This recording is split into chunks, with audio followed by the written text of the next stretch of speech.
Hey guys, welcome back to another lesson. What we're going to be working on today is going to be a weed whacker. So my brother came to visit me and he brought his weed whacker with him. Said that the string doesn't pull. So this is what we're working on. We're working on a Troy-built 4-cycle.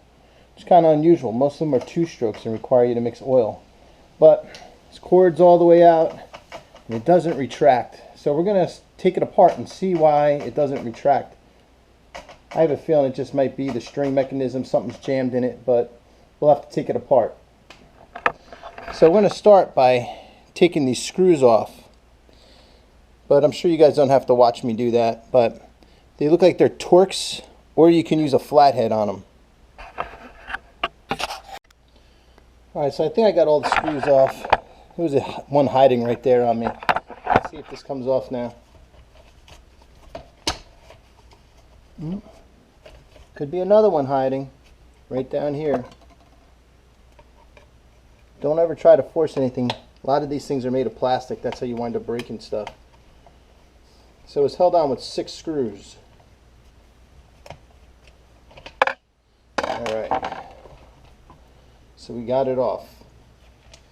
So what we got here with these tubes, these are our fuel lines going to our carburetor. Carburetor is an item that mixes our air and gas together. Get a better look at that. It's got a little primer bowl on it. It's got our 2 fuel lines. And we have an ignition coil, a little spark plug.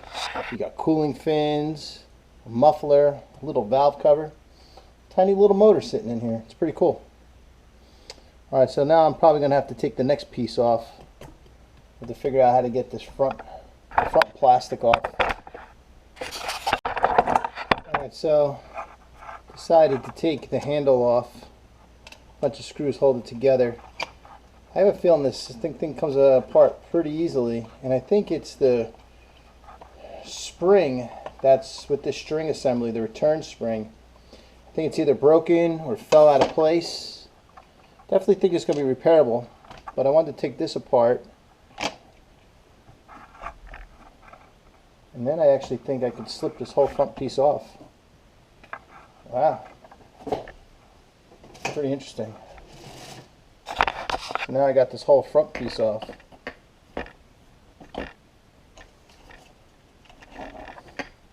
And then I guess my next task is taking this whole front assembly off, seeing what's involved in getting all this stuff apart, so I can get at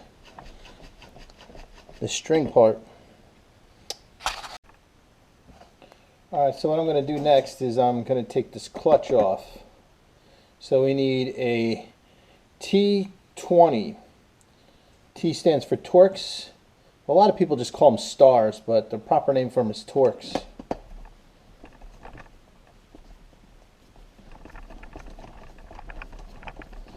Hoping this is how it comes off.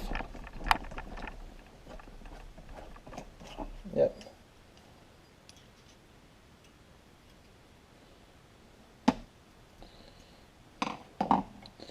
So how this clutch works is this spins, these centrifugal weights come out and they wind up hitting the inside of the drum, allowing it to turn the cord that goes down that shaft. So the next thing we have to do is we're going to have to get this clutch off, which is probably going to require me to jam up this motor somehow. So I'm going to wind up doing, I'm going to take the spark plug out, shove something down that hole to keep it from moving. Maybe I'll just shove some wire, shoelace, something like that would probably work.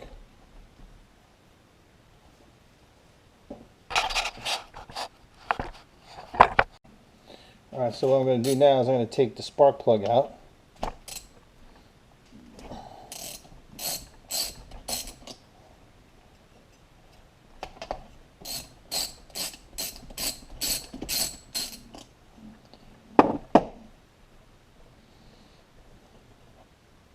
Inspect it. Wow, that's a really tiny spark plug. Might still have some gas on it. I'm going to take this wire, try to shove as much of it down this hole as I can.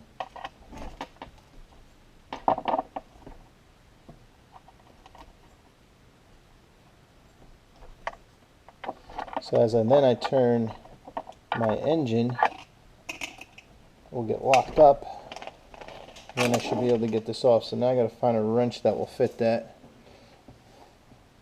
Maybe I'll use a vice grip.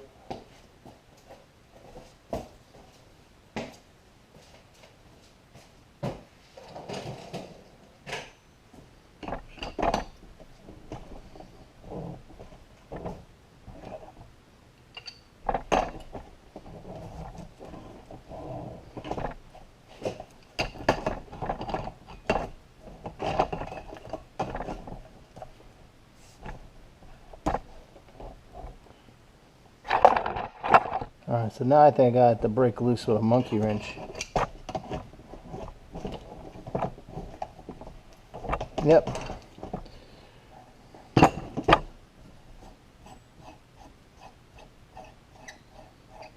now I'm going to take my clutch off, then the washer. This front plate should come off. Might have to take a couple more screws out though.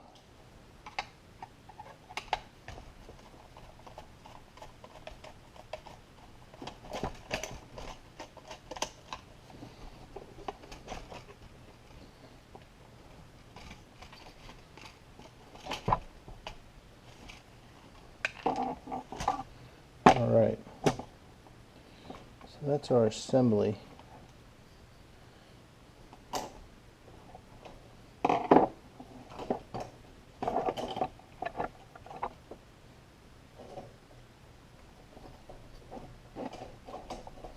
So I got a couple ignition coil wires.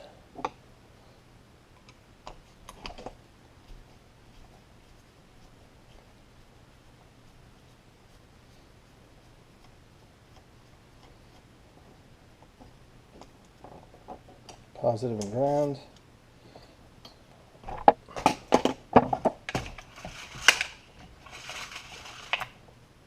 I think something might be up, but these things are bent.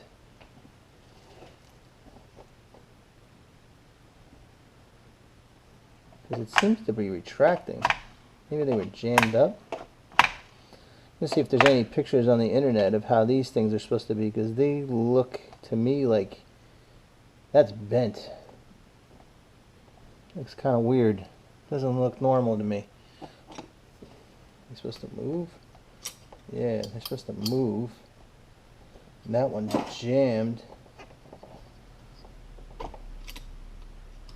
That one's was jammed and bent. So maybe I'll try straightening them out and see if that makes any difference. So maybe I don't have to do anything with the cord or the spring at all. Maybe it's just that that piece is bent. Get a couple different tools, try to straighten that out.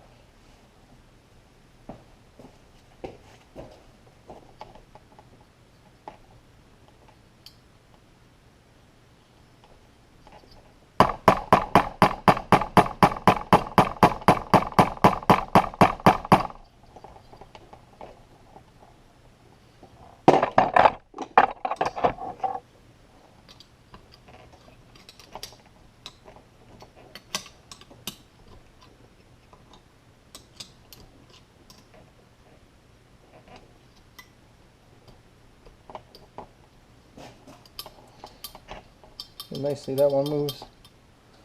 This one doesn't move right.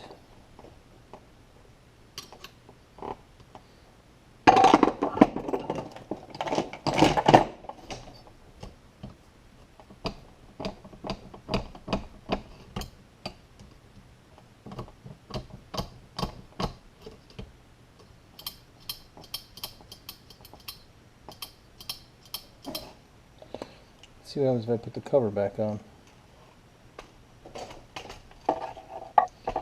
Well, I have to put the clutch and everything back on to do all that.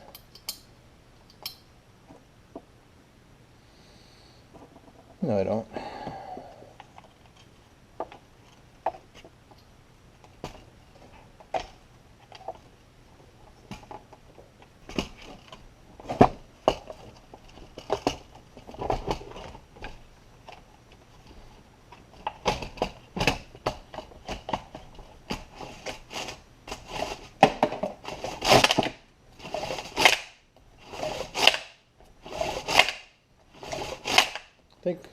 think we fixed it. I think it was that little nubby piece that was bent inside. So we'll finish putting this together tomorrow and see if we can get it working.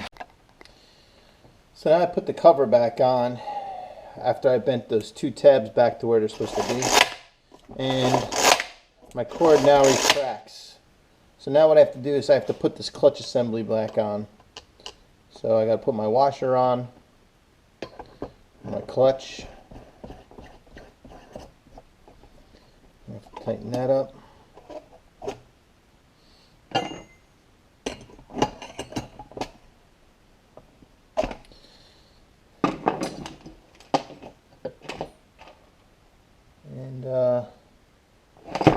And I have my cup on my drum.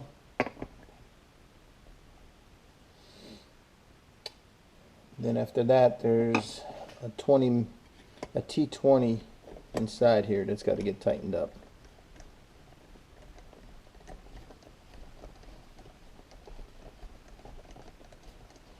Alright, that's tightened up now. Alright, so all I have to have now mounted back to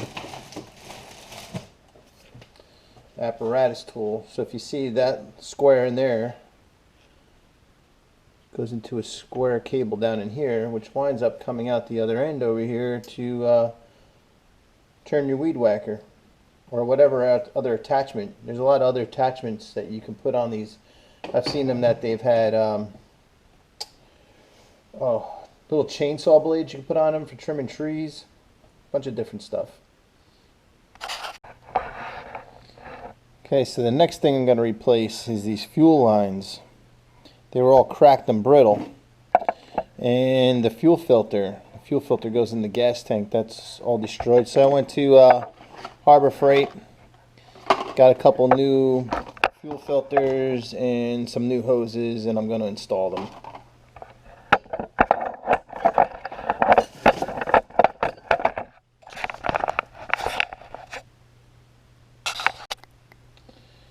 So what I'm doing is I'm pushing this hose through this lower hole that's in the gas tank.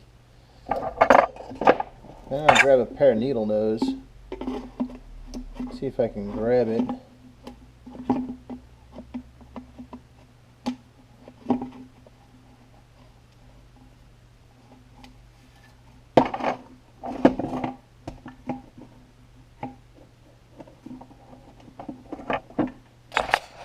So I can get it out of this hole where we fill it, so I can put a gas filter on it. Alright. And then I'll pull it back through. So now I got my end. I'll open my gas filters. Oh, I'm losing it. Okay, now that I got my gas filter on, I can pull it back into my container. And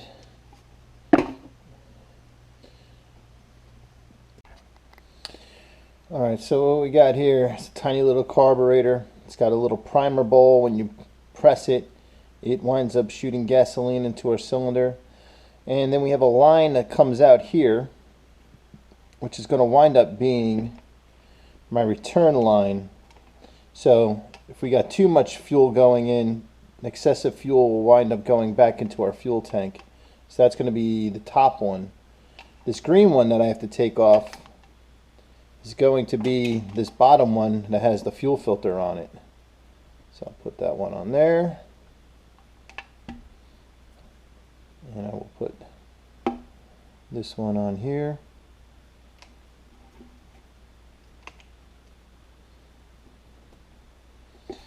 Slide gas tank where it belongs. Try to route our fuel lines that they don't get pinched by anything. And I'll start putting our back cover on. Alright guys, so I'm kind of messed up with my camera. I thought that I videotaped the rest of it, but I got it all back together and I did get it to run. Let's see if I can get it to run again. So I put the whole back together. See what happens.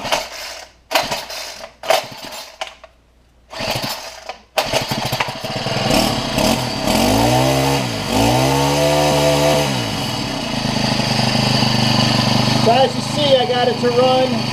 My brother should be happy.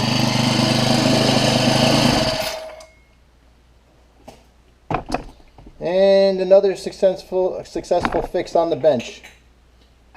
So something like this to replace it, $150, and wound up costing $10 in fuel lines and just taking it apart and rebending the little, I guess we're going to call them, I don't know, clips or little clutch nubs that come out on the flywheel were bent, and I had to straighten them out. I wouldn't know what we would call them. Cogs, maybe? But anyway, it's up and running. My brother can have his weed whacker back when he purchases his new house, and he can do yard work.